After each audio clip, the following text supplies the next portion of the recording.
Okay, the next point is about Mughal tradition of succession. Okay, in this, there are mainly two types of succession, that is Brahminiture and Gopal scenery. Okay, in Brahminiture, okay, the type of succession is where the eldest son, okay, inherited his father estate, and in Gopal scenery, the type of succession, okay, is that where the division of inheritance takes place among the son. Okay, what was the Mughal tradition of success? Okay, the Mughals did not believe in the rule of primogeniture. Okay, they followed the Mughal and Daimar custom of Gopal scenario, okay, inheritance.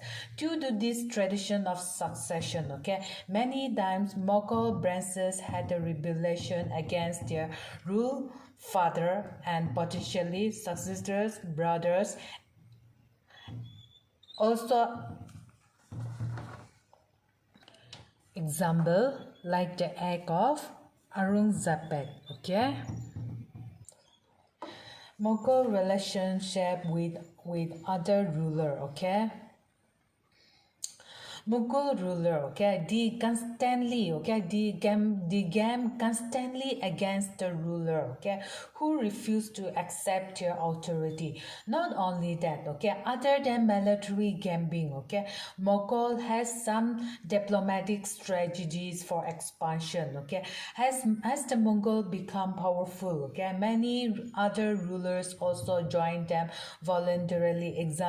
Let's take an example like Mughal and Rajput. Okay, how they have died, how did they die, how the Rajput, okay, they die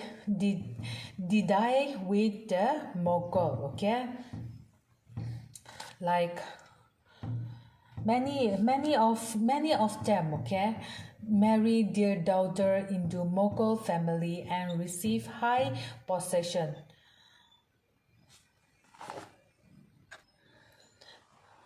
But some of the Rajput, they resist the Mughal. Some of the Rajput dyed their daughters' hand with the Mughals, but some of the Rajput they resisted this also.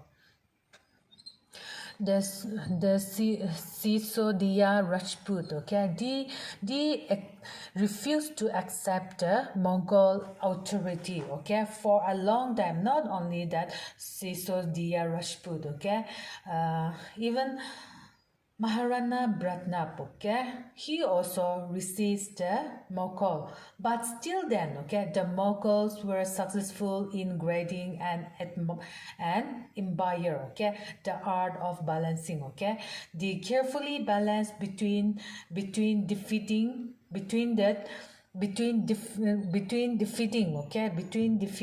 but not humiliating their opponent, okay. This enabled the Mughal to extend their empire over many kings and chieftains, okay. Even though the Mughals they used to defeat the Rajput, okay, they never humiliate them, okay. Instead, they give their land, okay.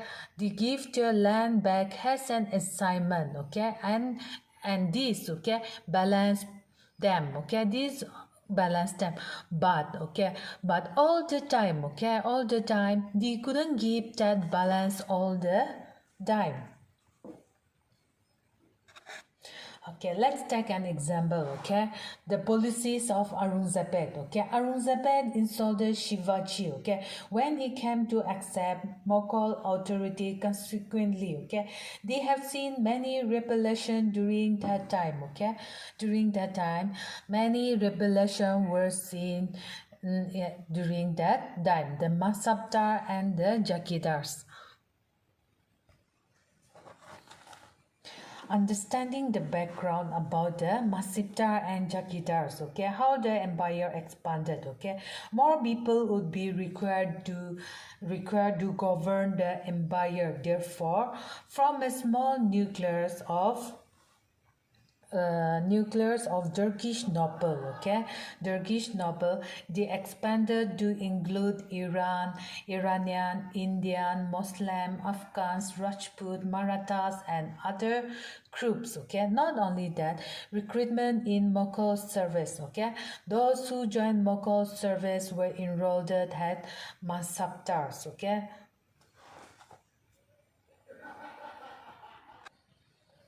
The term Mansabdar, okay, refers to an individual who hold a position or rank. Mansabdari was a grading system used by Mughal to fix rank, salary, military responsibilities, okay.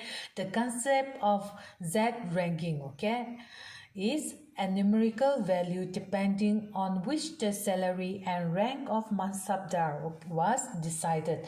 The higher the Z, more prestige was the noble possession in court and larger his salary, okay. Not only that, Mansabdar military responsible require him to maintain a specific number of sawars or cavalry men, okay. How were they maintained, okay? How were they maintained? How were they maintained is that they got them registered their houses, branded, and then received money to bear them as salary, okay.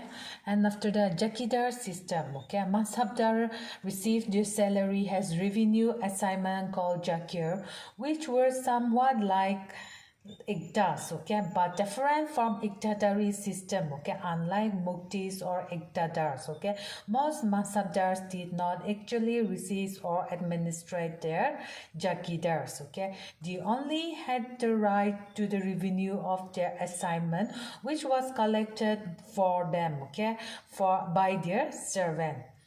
The Jakidar system profitable? If Okay, during the reign of Akbar, okay, during the reign of Akbar, these Jakidars, okay, were carefully assisted so that their revenue were roughly equal to the salary of the Mansabdars, okay.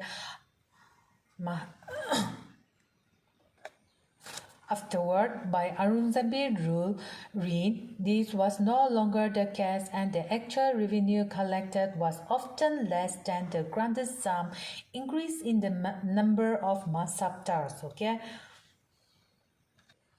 What was the problem is that the shortage of jakirs, okay. Jakirs, because of the shortage of jakirs, okay. These jakirs, jakidars, okay, they try to extract as much revenue as possible, okay.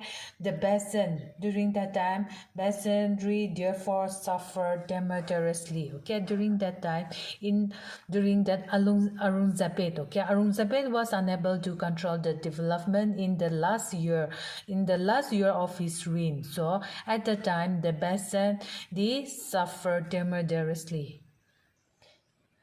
Zep and Zamindars, okay, Zep and Zamindars. During that time, each province were divided into revenue circle, okay, having a specific schedule of revenue rate for individual group, okay. The Zep system they carried out in area under the administration of Mughals, okay.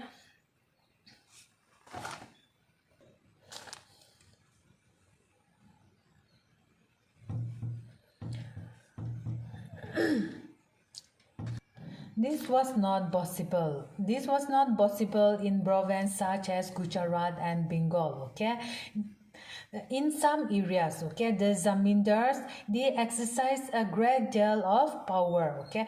The exploitation by Mughal administrator could not drive them to rebellion. Why is that? Zamindars and peasants, okay, of the same caste, they allied in rebellion against the Mughal authority, okay. This peasant revolt against Mughal authority, and not only that, they challenged the stability of Mughal empire from the end of 17th century.